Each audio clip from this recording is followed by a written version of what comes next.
Hello friends, তোমাদের আবার একটি নতুন ভিডিওতে স্বাগত জানাই। তো যেমনটা তোমাদের কথা দিয়েছিলাম যে আজকে সারাটা দিন বিভিন্ন সমস্যার মধ্যে থাকার জন্য আমি ভিডিও নিয়ে আসতে পারিনি। গতকাল রাত পর্যন্ত আমি চেষ্টা করেছি যে কটা ইউনিভার্সিটি আপডেট এসে তোমাদের সামনে তুলে ধরার।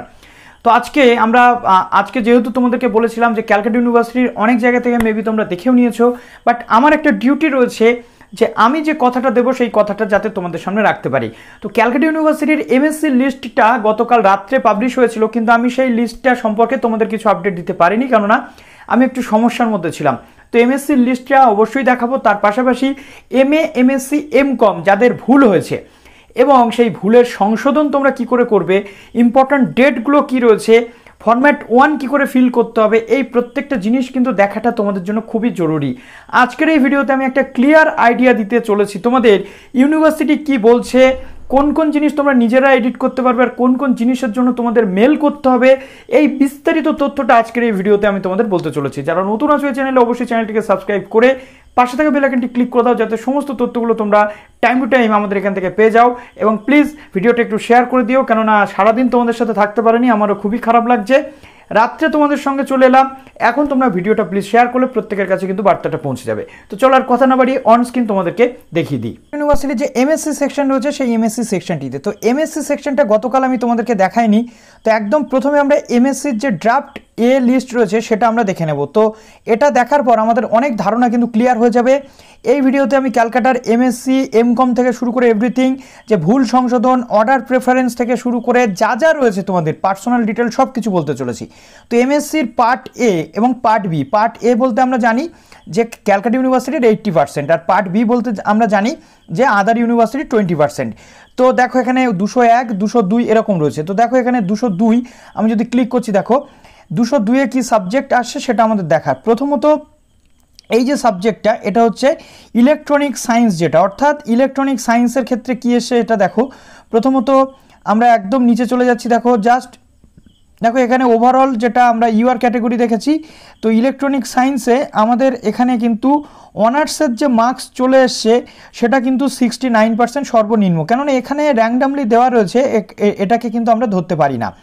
অতএব ফাইনাল লিস্ট অবধি অপেক্ষা করতে হবে। এবার যেটার জন্য আমি তোমাদের এখানে আনলাম সেটা হচ্ছে প্রথমত মেনলি আমাদের অ্যাপ্লিক্যান্টস যারা বা তোমরা যারা রয়েছো তাদের যে সমস্যাটা রয়েছে, যেটা এমএ এবং এমকম পোর্টালে ছিল না, সেটা এখানে পরিষ্কার করা হয়েছে, কিভাবে কারেকশান থেকে শুরু করে এভরিথিং। প্রথমত ড্রাফট লিস্টের ওপর ভিত্তি করে যাদের পাস, অনার্স, অ্যাপিয়ার্ড, তারপরে marks, SC, ST, year of passing, order preference যা কিছু রয়েছে, এখানে যদি কোনো ক্লেম থাকে, কারেকশান যদি থাকে, সেটা তোমরা করতে পারবে। কি বলছি, কারেকশান করতে পারবে। প্রথমত যে সমস্ত ক্যান্ডিডেটরা ইনফরমেশন, অর্থাৎ তোমাদের যে নাম, তোমাদের যে অ্যাড্রেস, এই যে জায়গাগুলো, এই পার্সোনাল ইনফরমেশন তোমরা নিজেরাই ঠিক করতে পারবে কোথা থেকে, ক্যালকাটা ইউনিভার্সিটির যে click here two log in যে পোর্টাল রয়েছে সেখানে গিয়ে আইডি এবং পাসওয়ার্ড দিয়ে। তারপরে আসে কি, অর্ডার প্রেফারেন্স যদি চেঞ্জ করতে হয় তাহলে কি বলছে, সেম গ্রুপের মধ্যে তোমরা অর্ডার প্রেফারেন্স চেঞ্জ করতে পারবে, অন্য কোনো গ্রুপের মধ্যে গিয়ে চেঞ্জ করতে পারবে না। হলো।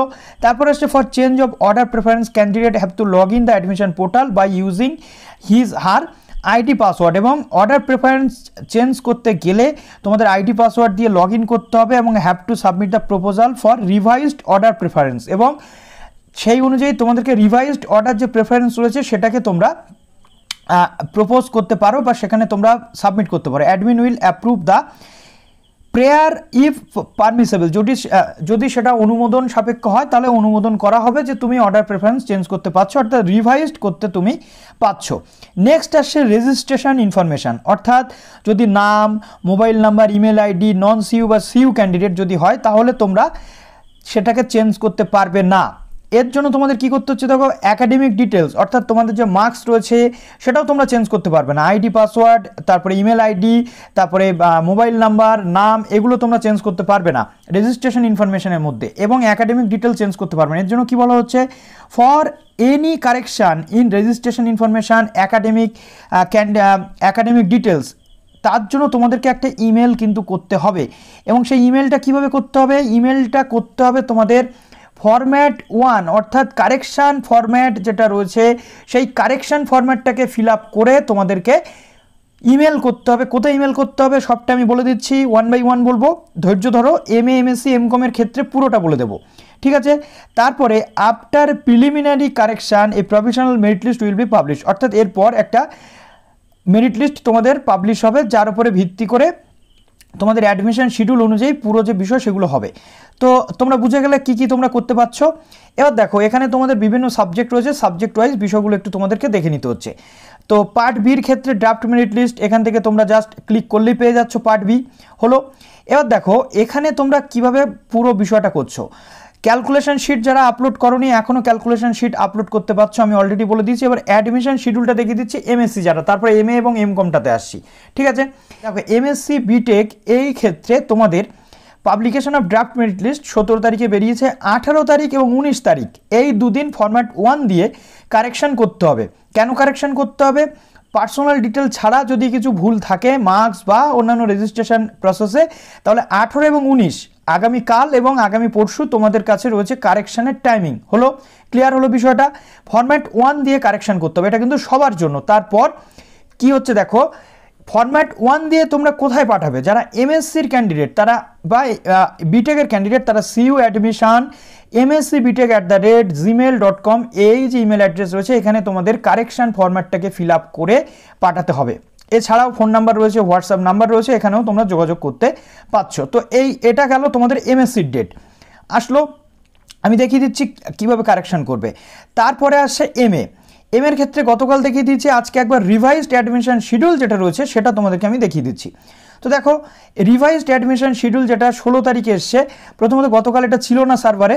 দেখো ড্রাফট লিস্ট গতকাল বেরিয়েছে, আজকে এবং কালকে অর্থাৎ 17ই সেপ্টেম্বর 18ই সেপ্টেম্বর দুদিন তোমরা টাইম পাচ্ছ কারেকশান করার। কিভাবে কারেকশান করবে? যদি তোমাদের সমস্যা থাকে ওই ফরম্যাট 1 দিয়ে 17 এবং 18তে কারেকশান হলো।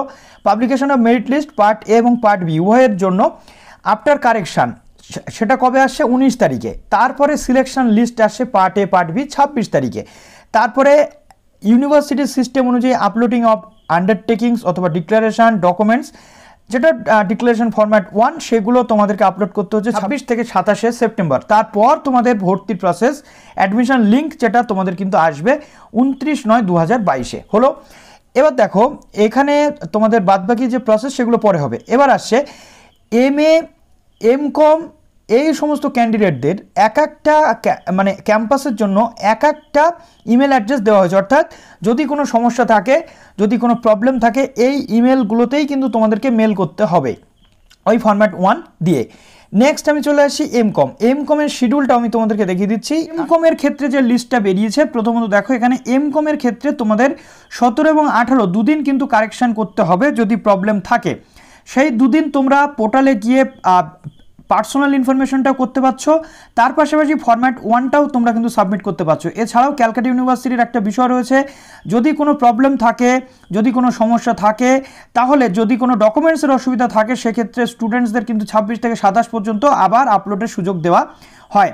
দেখো এখানে 17 এবং 18 অর্থাৎ আজকে এবং কালকে দুদিন তোমরা টাইম পাচ্ছ, কালকে রাত পর্যন্ত কিন্তু তোমরা টাইম পাচ্ছ এমকমের ক্ষেত্রে, যেখানে তোমরা মেল করবে। দেখো এই যে জায়গা রয়েছে এইখানে। তো এবার আমি তোমাদের ফরম্যাট 1টা একটু দেখিয়ে দিচ্ছি। তো চলো ফরম্যাট 1টা আমি একবার দেখিয়ে দিই। ফরম্যাট 1টা আমরা এমএসসি পোর্টালে এলেই কিন্তু দেখো ফরম্যাটস বলে যে অপশানটা পাচ্ছি, এর মধ্যে সেকশন 15-এ আমরা কিন্তু ফরম্যাট 1টা পেয়ে যাচ্ছি। তো চলো ফরম্যাট 1টা ডাউনলোড হলে আমি দেখাচ্ছি। দেখিয়েছিলাম এটা হচ্ছে সেকশন 15 অর্থাৎ ফরম্যাট 1। যদি কোনো সমস্যা থাকে তাহলে তোমাদেরকে কিন্তু এখানে সমস্যাটা মেটাতে হবে। দেখো এখানে সব কিছু রেডি করা থাকে, জাস্ট তুমি তোমার নাম দিচ্ছ, তোমার অনার্সের সাবজেক্টের নামটা দিচ্ছ, তোমার অনার্সের পার্সেন্টেজ অফ মার্কস অর্থাৎ 80% নাকি 50% সেটা তুমি এখানে দিয়ে দিচ্ছ। দেওয়ার পর অ্যাপ্লিকেশন ফর্ম নাম্বারটা এখানে দিতে হচ্ছে, তারপরে কোন সাবজেক্ট রয়েছে সেই সাবজেক্টের গ্রুপ নাম্বারটা দিচ্ছ। ঠিক আছে, এবার প্রশ্ন হলো যদি ড্রাফট লিস্টে তুমি তোমার নাম খুঁজে না পাও তাহলে জাস্ট নামটা তোমাকে এখানে দিতে হবে। তার জন্য কিন্তু এই সেম ফরম্যাট, যদি তোমার নাম না আসে তুমি এই ফরম্যাটটা ফিল আপ করে কিন্তু আপলোড করে দিতে পারছো, জাস্ট এই নামটা এখানে দিয়ে দিচ্ছ। ঠিক আছে, দেওয়ার পর শুধু নামটা দিতে হবে। এবার আসছে তোমার যদি নাম পাবলিশ হয়ে থাকে কিন্তু ভুল আছে, কিসে ভুল? ধরো তোমার নামের ভুল আছে, পাবলিশ হয়েছে ভুল নামটা, সেই ভুল নামটা এখানে দিচ্ছ, কারেক্টেড ফর্মে তোমার সঠিক নামটা দিতে হবে। অনার্স সাবজেক্ট ধরো তুমি হিস্ট্রি অনার্স, এখানে তোমার চলে এলো বেঙ্গলি অনার্স, তো সেক্ষেত্রে তুমি বেঙ্গলিটা লিখছো এবং সঠিক যেটা হবে হিস্ট্রি বা ম্যাথমেটিক্স সেটা তুমি এখানে দিচ্ছ। অনার্স সাবজেক্টের যে মার্কস থাকবে সিসি ডিএসসি এসিসি, যদি ভুল থাকে, যদি ভুল দিয়ে থাকো, পাবলিশ হবে ভুল, সেই ভুলটা এখানে লিখতে হবে, যেটা ঠিক হবে কারেক্টেড সেটা এখানে। জেনারেলের ক্ষেত্রেও ভুলটা এখানে দেবে যদি ভুল হয়ে থাকে, আর যদি সবটা ঠিক থাকে তুমি এইগুলো ব্ল্যাঙ্ক রাখছো, যেটা তোমার ভুল হয়েছে সেই ঘরটা শুধু ফিল আপ করতে হবে। তো জেনারেলের ক্ষেত্রেও সেম। এসসি এসটি, ধরো তুমি আজকে ওবিসি বি তুমি এখানে ফিল আপ করেছো ওবিসি বি, বা তুমি ফিল আপ করেছো জেনারেল, সেক্ষেত্রে তুমি ভুলটা এখানে জেনারেল দিচ্ছ, বা যদি ভুল করেও এখানে চলে আসে সেক্ষেত্রে জেনারেল দিচ্ছ, তারপরে এখানে দিয়ে দিচ্ছ ওবিসি বি, যেটা ঠিক হবে। ঠিক আছে, তারপরে ইয়ার অফ পাসিং, যদি তুমি 22-এ পাস করো, তুমি ভুল করে 21 দিয়েছো, সেই 21টা এখানে দিতে হচ্ছে, যেটা ভুল যেটা পাবলিশ হয়েছে, আর ঠিকটা এখানে। যদি অন্য কোনো সমস্যা থাকে তাহলে তুমি এখানে দিতে পারছো। এবার আসছে অর্ডার প্রেফারেন্স। প্রথমত তুমি ধরো প্রথমে দিয়েছিলে ক্যালকাটা ইউনিভার্সিটি, তারপর দিয়েছিলে আশুতোষ কলেজ, এইভাবে ছোট ছোট শর্ট ফরম্যাট তুমি এখানে দিয়েছিলে, সেই অনুযায়ী যেটা ভুল পাবলিশ হয়েছে সেটা এখানে কিন্তু তোমাকে দিতে হবে। এবার তুমি চাইছো, বা যদি তুমি ঠিক করতে চাইছো, বা এটা তুমি কিন্তু প্রেফারেন্সটা তোমার পোর্টালে গিয়ে আরও একবার চেঞ্জ করতে পারো। আবার যদি তুমি মনে করছো অর্ডার প্রেফারেন্স এখান থেকে ঠিক করবে, সেটাও করতে পারছো। কীভাবে করতে পারছো? ধরো তুমি এর আগে ক্যালকাটাকে মেন বা 1 নম্বর প্রেফারেন্সে রেখেছো, আশুতোষকে 2-এ রেখেছো, অন্য কলেজকে 3-এ রেখেছো। তুমি চাইলে 3-এর যে প্রেফারেন্স সেটাকে এইখানে কারেক্ট করে সেইটাকে দিচ্ছ, 2-এ সিইউ রাখছো বা অন্য কলেজ রাখছো। এইভাবে তোমার এটা দিতে হচ্ছে। তারপর তোমার এখানে সিগনেচার করতে হচ্ছে, ডেট দিতে হচ্ছে, ফোন নাম্বার, মোবাইল নাম্বার, তারপর ইমেল অ্যাড্রেস দিচ্ছ। দেওয়ার পর তোমাকে কিন্তু এটাকে স্ক্যান করতে হচ্ছে। স্ক্যান করে ক্যালকাটা ইউনিভার্সিটির যে প্রত্যেকটা সেকশনের মেল অ্যাড্রেসগুলো বললাম, যে মেল অ্যাড্রেসগুলো সেখানে তোমাকে পাঠিয়ে দিতে হচ্ছে। হলো, এবার এখানে ডিক্লারেশন বা অন্যান্য বিষয় এগুলো পরবর্তীতে তোমাদের আসবে, সেগুলো যখন বেরোবে তখন দেখাবো। এখন অতিরিক্ত একসাথে যদি বলে দিই তাহলে বদ হজম হয়ে যেতে পারে তোমাদের, তো সেটা পরে আসছি তোমাদের জন্য। তো এইভাবে পুরো যে প্রসেস সেটা হচ্ছে। আর যদি কোনো সমস্যা থাকে, ছোটোখাটো সমস্যা যেগুলো এর বাইরে, সেগুলো এখান থেকে পোর্টালে গিয়ে ঠিক করতে হচ্ছে। তো আশা করছি পুরো ডিটেলটা তোমরা এখান থেকে পেয়ে গেলে। চলো ভিডিওটি এখানে শেষ করছি। ভালো থেকো সবাই, বেস্ট অফ লাক জানাচ্ছি।